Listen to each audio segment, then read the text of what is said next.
खुदावंद यीशु मसीह के जलील और कुद्दूस नाम में आप सबको हमारा सलाम।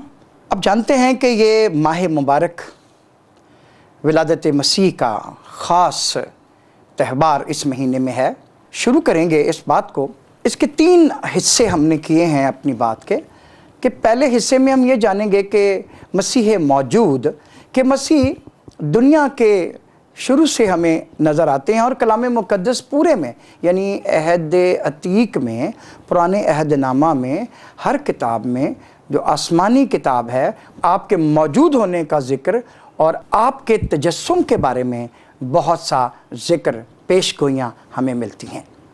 हम इसके 3 हिस्से करेंगे। पहले में मसीह मौजूद, दूसरे हिस्से में हम बात करेंगे यानी पहले हिस्से में हज़रत आदम से लेकर मिलाकी नबी तक हम आएंगे।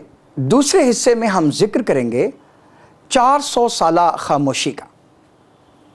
एक अरसा है जिसमें मिलाकी नबी से लेकर के बाद से मत्ती की अंजील तक का दरमियानी वक्फ़ा जो है वो 400 साल का है और एक मुकम्मल खामोशी हमें वहाँ नज़र आती है। हम उसका ज़िक्र करेंगे कि उस दौर में इन 400 साला दौर में इन 400 सालों में क्या क्या होता रहा और आमद मसीह की कैसे तैयारी हुई और मसीह मुंतज़र की शिद्दत से ज़रूरत क्यों महसूस की गई।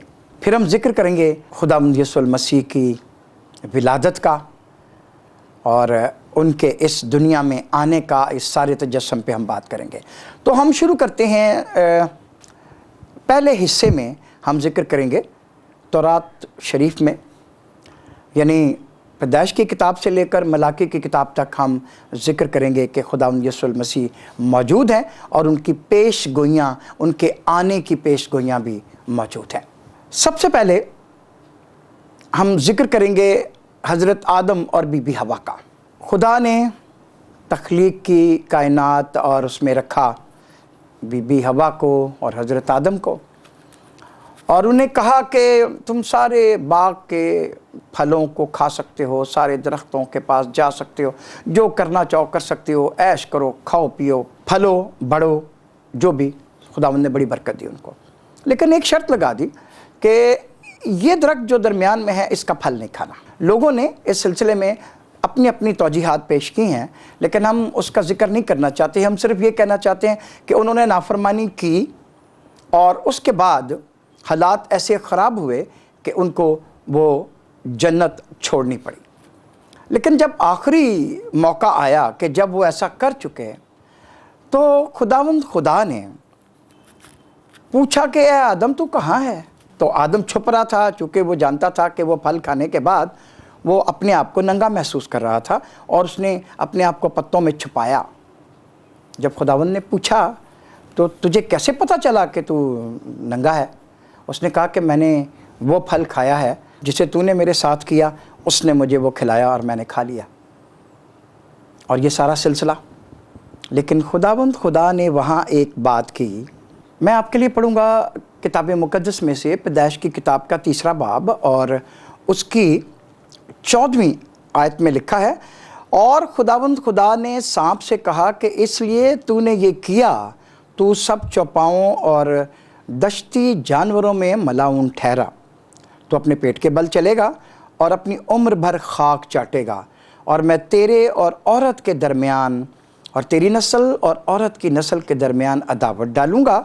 वो तेरे सर को कुचलेगा और तू उसकी एड़ी पर काटेगा।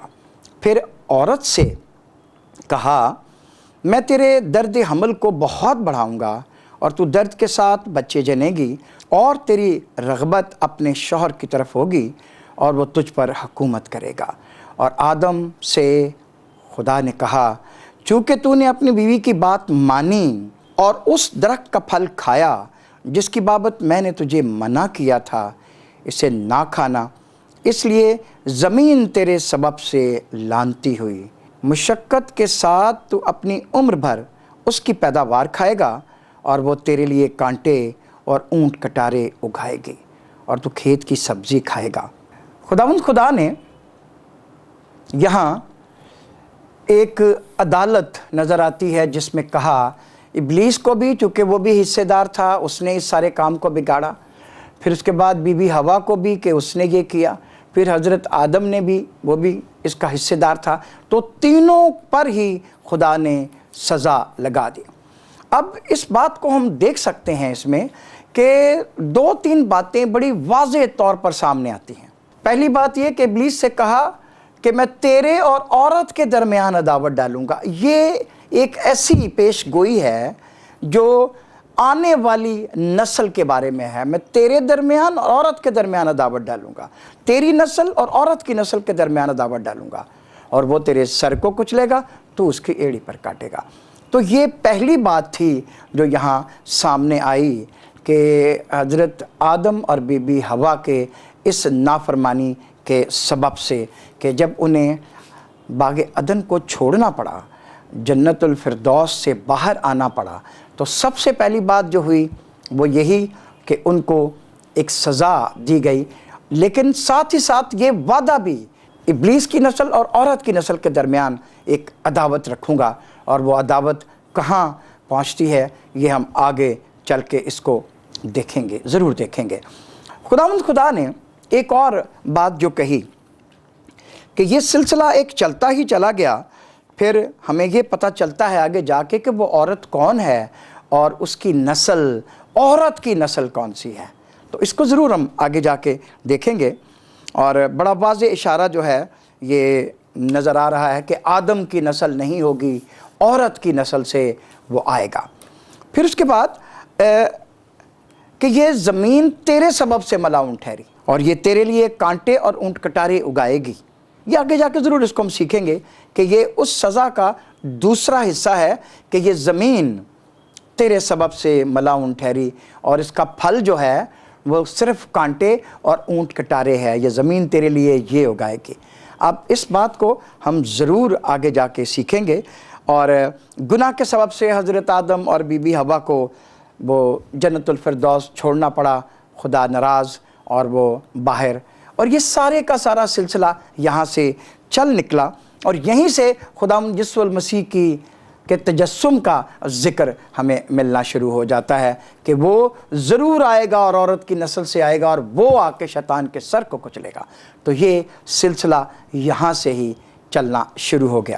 پھر اولاد نوح کے بارے میں ہم جانتے ہیں کہ یہ سلسلہ چلتا رہا، اور پھر اولاد نوح نے آ کر اس سارے کام کو سنبھالا، اور ایک بڑا طوفان آیا۔ وہاں پر جو اولاد نوح تھی وہ بگڑتی جو نسل تھی وہ ساری کی ساری خراب ہو گئی، اور خدا نے ایک موقع دیا کہ حضرت نوح کے وسیلہ سے کہ وہ توبہ کر لیں، اور وہ لوگ اس توبہ کی منادی پر مذاق اڑاتے تھے، کبھی بھی اس طرف آنا نہیں چاہتے تھے، بڑی عیش و عشرت، شادی بیاہ، پتہ نہیں کیا کیا ہو رہا تھا۔ اور میرے مسیحا نے اس کا حوالہ دیا کہ جس طرح نوح کے دور میں لوگ خوشیاں منا رہے تھے، شادی بیاہ کر رہے تھے، ناچ گانا، عیش و عشرت ہو رہی تھی، اور ان کو نہیں پتہ تھا کہ کیسے طوفان آ جائے گا اور سب کچھ ختم ہو جائے گا۔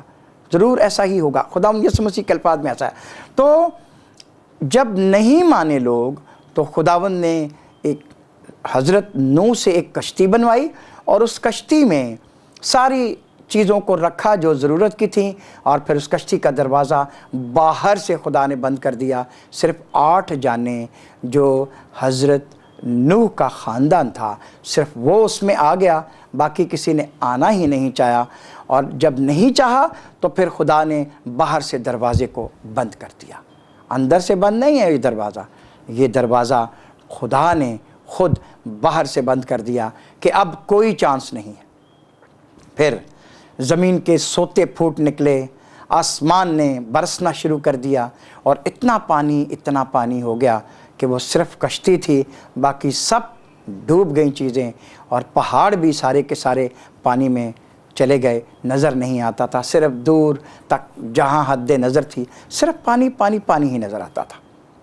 پھر اس کے بعد ایک وقت آیا کہ وہ کشتی کوہ ارارات پر آ کر اٹک گئی، رک گئی، اور پھر پانی اترنا شروع ہوا، اور سب لوگ باہر آئے، اور وہاں انہوں نے سوختنی قربانی خداوند کو نذر کی، اور لکھا ہے کہ خداوند نے ان کی راحت انگیز خوشبو لی، اور پھر اسی طرح جس طرح باغ عدن میں، جنت الفردوس میں خدا نے آدم اور حوا کو برکت دی تھی، اسی طرح حضرت نوح اور اس کی اولاد کو برکت دی کہ جاؤ، بڑھو اور پھلو اور زمین کو معمور کرو۔ ہم نے بات کی حضرت آدم اور بی بی حوا کی، پھر ہم نے بات کی حضرت نوح کی اور ان کی اولاد کی اور طوفان نوح کی۔ اب اس کے بعد اور ان دونوں جگہوں پر خداوند یسوع المسیح کے اشارے ہمیں ملتے ہیں، پیش گوئیاں ملتی ہیں۔ اس حوالے سے جب ہم دیکھتے ہیں تو حضرت ابراہیم جو ہیں وہ ان کو یہ حکم ہوا کہ اپنے رشتے ناتے داروں سے باہر نکلا، یہ حکم ان کو ملا اور وہ باہر نکل آئے۔ اس کا رشتہ دار، اس کے خاندان کے لوگ چونکہ بت پرست تھے، انہوں نے چھوڑا اور اپنے گھرانے کو چھوڑ کر الگ اپنی بیوی کو ساتھ لیا اور نکل آئے۔ جب نکل آئے تو خداوند نے ان کو بہت سے رستے دکھائے اور ایسے وعدے خداوند نے ان کے ساتھ کیے کہ میں تیری اولاد کو بہت بڑھاؤں گا، اور جب کہ اولاد ہے نہیں، 75 سال کے ہو گئے، اولاد نہیں ہے۔ پھر 75 سال کے بعد وعدہ صرف آیا کہ تجھے اولاد نرینہ دوں گا۔ پھر ایک ٹائم اور آ گیا کہ وہ وقت بھی آ گیا اور انہوں نے ان کے گھر کچھ مہمان آ گئے، 3 مہمان آئے اور انہوں نے بڑی ان کی مہمان نوازی کی۔ جاتے ہوئے انہوں نے کہا کہ سارہ کے موسم بہار میں بیٹا ہوگا، اور وہ جانتے ہیں کہ ہماری عمر اتنی ہو چکی ہے کہ اس عمر میں ایسا ممکن نہیں ہے، چونکہ فزیکلی وہ اس قابل تھے ہی نہیں، اور وہ جانتے ہیں اس بات کو، لیکن خدا نے ویسا ہی کیا۔ پھر جب ان کو اولاد نرینہ مل گئی، بہت خوش ہوئے، بہت ان کی زندگی کا وہ ایک عجیب دور تھا، بہت خوش ہوئے، اور وہ جانتے تھے کہ خداوند نے ان کی اولاد کو، ان کی اولاد کو بڑھایا ہے۔ اور خداوند کا یہ وعدہ کہ جتنے سمندر کے کنارے لے گئے اور کہا کہ ابراہیم دیکھ لے سمندر کی ریت کے ذرے ذرے کو گن لے، جتنے ذرے ہیں اتنی تیری اولاد ہوگی۔ اور آج اگر ہم دیکھتے ہیں تو ہر قوم آپ سے رشتہ جوڑنے کے لیے، آپ سے تعلق پیدا کرنے کے لیے بہت فخر محسوس کرتی ہے کہ آپ جتنی بھی قومیں ہیں، آپ سب کے باپ ہیں، آپ ہیں کہ ابتدا ہیں خدائے واحد کے ماننے والوں کی۔ تو وہ ساری قومیں، لیکن ایک وقت آیا کہ خدا نے آپ کو آزمانے کے لیے آپ سے ایک فرمائش کر دی، حکم آیا کہ جو چیز تجھے سب سے زیادہ پیاری ہے میری راہ میں قربان کر دے۔ ایمان اتنا بڑا کہ مجھ سے تو خدا نے وعدہ کیا ہے کہ ریت کے ذروں سے بھی زیادہ، سمندر کے ریت کے ذروں سے بھی زیادہ تیری اولاد ہوگی، اور یہ بیٹا جو ہے مجھ سے وہ مانگ رہے ہیں۔ اس نے بغیر سوچے سمجھے بڑی دلیری کے ساتھ اٹھے، تیاری کی اور موریا پہاڑ پر پہنچ گئے۔ اب پہاڑ پر چڑھنا ہے، سب لوگوں کو نیچے کھڑا کیا اور یہ کہا کہ جب تک ہم باپ بیٹا آتے نہیں، آپ یہاں ہمارا انتظار کرو۔ لکڑیاں ساتھ ہیں، آگ بھی ہاتھ میں پکڑی ہوئی ہے۔ بیٹا سوال کرتا ہے کہ ابا حضور، آگ اور لکڑیاں تو ہمارے پاس ہیں، مگر برہ کہاں ہے جو قربان کرنا ہے؟ آپ کا ایمان دیکھیں، حضرت ابراہیم کا ایمان دیکھیں، کہتا ہے جی خدا خود مہیا کرے گا۔ اور یہ بات جب انہوں نے کہی، شاید بیٹے کو تسلی دی ہو، لیکن ان کے ایمان کی یہ بات دیکھیں کہ وہ اوپر گئے، بیٹے کو لٹا دیا، لکڑیاں رکھ دیں، اور جب بیٹے کو ذبح کرنے کے لیے چھری چلانے والے تھے کہ آواز آئی کہ ابراہیم اپنے ہاتھ کو روک لے، میں نے تیرے ایمان کو دیکھ لیا۔ اور اسی لمحے خداوند نے کہا کہ پیچھے مڑ کے دیکھ، برہ موجود ہے۔ اور اس بات کو خداوند یسوع المسیح نے پیش کیا، کہا کہ میں ابراہیم سے پہلے ہوں۔ لوگوں نے اعتراض کیا، تمہاری عمر تو ابھی 40 سال بھی نہیں ہے، کیسے تم ابراہیم سے پہلے ہو سکتے ہو؟ उसने कहा कि इब्राहिम मेरा दिन देखने का मुश्ताक था, उसने देखा और खुश हुआ। और वो बिल्कुल ये मौका था कि जब उसके बेटे की जगह पर कोई और कुर्बान हो रहा था, खुदा खुद मुहैया करेगा। तो उसने कहा ये ऐसी दलील थी कि अगर एक इंसान अपने बेटे को खुदा के लिए कुर्बान कर सकता है तो खुदा तो बहुत बड़ा है, वो क्यों इंसानों के लिए, नस्ल इंसान के लिए क्यों कुर्बान अपने बेटे को नहीं कर सकता। तो यहाँ एक बहुत बड़ा राज, बहुत बड़ी बात खुदावंद यीशु मसीह ने कह दी कि वो तो मेरा दिन देखने का बहुत मुश्ताक था, और जब उसने देखा तो खुश हुआ, और यही देखा कि मेरे बेटे के लिए कोई और कुर्बान हो गया, खुदा ने मुहैया कर दिया। और आप जानते हैं कि हज़रत यूहन्ना बपतिस्मा जो दिया करते थे, उन्होंने जब यीशु को देखा तो कहा, जनाब मसीहा को देखते ही कहा कि देखो ये खुदा का बर्रा है जो जहान के गुनाह उठा ले जाता है। फिर अगले दिन फिर वो सामने से नज़र आ गए तो फिर कहा देखो ये खुदा का बर्रा है जो जहान के गुनाह उठा ले जाता है। और ये थी मेरे मौला की शान, जनाब मसीह की शान जो यहाँ नज़र आ रही है। और वो वहाँ भी कि खुदावंद खुद मुहैया करेगा, और वो लोग जानते थे, और कलाम मुक़द्दस में ये बहुत बड़ी दलील मौजूद है, ये पेश गोई है कि खुदा खुद मुहैया करेगा, खुदा मुहैया करने वाला है। और उसने अपने वक्त पर मसीहा को मुहैया किया, और वो सारी कायनात के लोगों के लिए ज़िब्ह अज़ीम बन गया। अगली बात जो मैं आपके साथ शेयर करना चाह रहा हूँ, जो अगली बात आपको बताना चाह रहा हूँ, वो ये है कि हज़रत मूसा एक बहुत बड़े नबी गिने जाते हैं, माने जाते हैं। उन्होंने बनी इसराइल कौम को ग़ुलामी से छुड़ाया, लेकिन मेरा मसीहा वहाँ भी नज़र आता है। और हज़रत मूसा इस बात की गवाही देते हैं कि मेरे बाद मेरे भाइयों में से मुझसा एक नबी आएगा, जिस तरह मैं कौम को आज़ाद करा रहा हूँ वो भी कौम को, पूरी दुनिया को आज़ाद कराएगा। मैं एक कौम, बनी इसराइल कौम को आज़ाद करा रहा हूँ, लेकिन वो पूरी दुनिया को और भाइयों में से होगा। ये बहुत बड़ी बात थी, बहुत बड़ा इशारा था। आपने अगर आप देखें कि खुदावंद यीशु मसीह का वजूद, उनका वहाँ मौजूद होना आपको अच्छा लगेगा।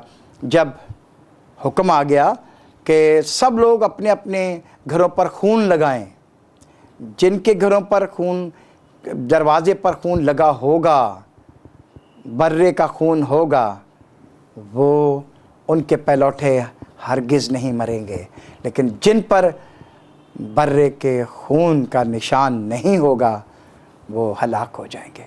आप उस सारे वाक़े को देख लें कि बर्रे का खून हमें तमाम गुनाहों से पाक करता है। पौलुस रसूल, मुक़द्दस यूहन्ना, सब इस बात की गवाही देते हैं। और खुदावंद यीशु मसीह ने सलीब पर कुर्बान होकर इस बात को साबित किया कि मैं तुम्हारे लिए कुर्बान होने के लिए आया हूँ, मेरा खून तुम्हारी ज़िंदगी है। तो वो ज़िंदगी, उस खून का एक ऐसा निशान था बनी इसराइल कौम के लिए कि बचाने वाला जो है वो आएगा, और उसके खून के वसीला से सबको शिफा मिलेगी, सबको निजात मिलेगी, सबको ज़िंदगी मिलेगी। फिर उसके बाद आप वो देख लें, जब बनी इसराइल कौम आज़ाद हो गई, निकल आई बाहर, और रास्ते में जब खैमों में वो रहते थे, उनको भूख लगी, खाना मांग रहे थे, खाना दो, और खाना मुहैया किया गया। रोशनी नहीं थी, चलने के लिए मुश्किल हो रही थी, तो रात को नूर बनकर वो चमकता था, और उसने कहा कि दुनिया का नूर मैं हूँ। तो इस दुनिया पर नूर मेरा यीशु है, और वो नूर उनकी राहबरी करता था, उनकी रहनुमाई करता था, उनके साथ साथ चलता था। बनी इसराइल कौम को राह रास्त पर लाने के लिए, राह दिखाने के लिए वो नूर दिन में और रात में उनके आगे आगे चलता था, जिसकी रोशनी में वो चलते चले जाते थे। फिर उसके बाद उनको प्यास लगी, उन्होंने कहा पानी चाहिए। खुदावंद ने कहा कि ये चट्टान है, इसमें अपने अपने आसा को इस पर मार और तुझे पानी मिलेगा। और पौलुस रसूल बड़ी दिलेरी के साथ, और यूहन्ना रसूल इस बात को बड़ी दिलेरी से पेश करते हैं कि बियाबान में चट्टान से पानी मुहैया करने वाला मेरा यीशु है। जनाब मसीह की ये खूबी है कि वो वहाँ पर आबे हयात वो थे, ज़िंदगी के पानी का चश्मा। वो दावा करते हैं कि मैं हूँ। और वहाँ जब उन्हें प्यास लग रही थी, बहुत पानी की ज़रूरत थी, तो वहाँ पर मेरे खुदावंद ने पानी मुहैया किया। वो चट्टान जिसमें से पानी निकलता था मेरा मसीहा था, वो उनके दरमियान थी। हमें हर जगह पर मसीहा मौजूद नज़र आते हैं, हर जगह पर हमें खुदावंद की मौजूदगी नज़र आती है। हम सब मिलकर इस बात को सीख रहे हैं कि मेरे मसीहा की ज़ात पुराने अहदनामे में हर दौर में नज़र आती है, मौजूद होती है, और उसके आने की, तजस्सुम होने की पेश गोइयाँ पहले से इन सारी किताबों में मौजूद हैं। और इल्हामी किताबें इसको बड़ी दिलेरी के साथ बयान करती हैं। और जो बात मैं बता रहा हूँ, हज़रत मूसा ने कहा कि भाइयों में से मेरी मानद एक आएगा जो छुड़ाएगा सारी कौम को, सारी खलकत को, सारी दुनिया को, कायनात में निजात दहिंदा आएगा, और वो हम भाइयों में से होगा। दाऊद कहता है कि वो वफ़ादार कहानत करने वाला है, उसकी कहानत वफ़ादार कहानत होगी, फ़ाते बादशाह होगा, और तख्त नशीन यस्सु, ये ऐसी पेश गोइयाँ जो उसमें मिलती हैं। फिर दानियल नबी कहता है इब्ने आदम की सल्तनत होगी, तो इब्ने आदम बादशाही करने के लिए आएगा। और यसाया नबी कहता है एक लड़का हमारे लिए तवल्लुद होगा, सल्तनत उसके कंधे पर होगी, खुदाए मशीर, अब्दियत का बाप और सलामती का शहज़ादा होगा। सल्तनत उसके कंधे पर होगी, यहाँ अपने कंधे पर सल्तनत उठा के नहीं घूमेगा, सल्तनत का, खुदा की बादशाही का सारा बोझ अपने ऊपर उठा के रखेगा, खुद सारे इंतज़ामात करेगा, सब कुछ खुद देखेगा। और खुदावंद यीशु मसीह की कुदरत देखें, उनका जाहो जलाल देखें कि अपने आने की जगह पहले से पेश करते हैं, अपनी मौत की जगह भी वो खुद बताते हैं। इस तरह की ज़ात हमें और कहाँ मिलेगी कि जो ये भी जानती हो कि उसे पैदा भी बैतलहम में होना है और उसकी शहादत जो है वो यरूशलेम में होगी। वो खुद अंजील जलील बारहा इसका जिक्र कर रही है, बता रही है, क्योंकि आपकी आमद जो है वो बैतलहम से होगी। बैतलहम है रोटी का घर, जहाँ आपने तजस्सुम लिया, चरनी में आपने जन्म लिया, फिर उसके बाद आपकी मौत, आपकी शहादत का जो है वो शहर भी बता दिया गया कि वो यरूशलेम होगी। ये सारी बातें आप जानते हैं, आपकी पेशगोइयाँ पूरे पुराने अहदनामे में सारी किताबों में भरी पड़ी हैं, मौजूद हैं। और यही वजह थी कि जब आप इस दुनिया में तशरीफ़ लाए तो लोगों ने आपको पहचान लिया, चूँकि हर नबी ने आपके बारे में पहले से पेशगोई की थी कि वो नबी, आप देखें वो वाक़या कि फिलिप्पस, यूहन्ना की इंजील में है ये वाक़या कि फिलिप्पस गया नथानियल के पास और उसको जाके कहने लगा हमें खुर्तस मिल गया है। अब खुर्तस के बारे में वो जानते थे, उसने वो हवाला साथ पेश किया कि जो पुराने अहदनामे में जिसका नबियों ने जिक्र किया है, और वो सारे और लोगों ने उसको पहचानना शुरू कर लिया क्योंकि उसकी पेशगोइयाँ पहले से मौजूद थीं। तो इस तरह से ये बड़ा आसान था लोगों के लिए उसको जानना, उसको पहचानना। जब जनाब मसीह इस दुनिया में तशरीफ़ लाए तो उनके लिए कोई मसला था नहीं, लोग जानते थे कि यही है जो निजात दहिंदा है, यही है जो हमें छुड़ाएगा, यही है जो मसीह मुंतज़र है।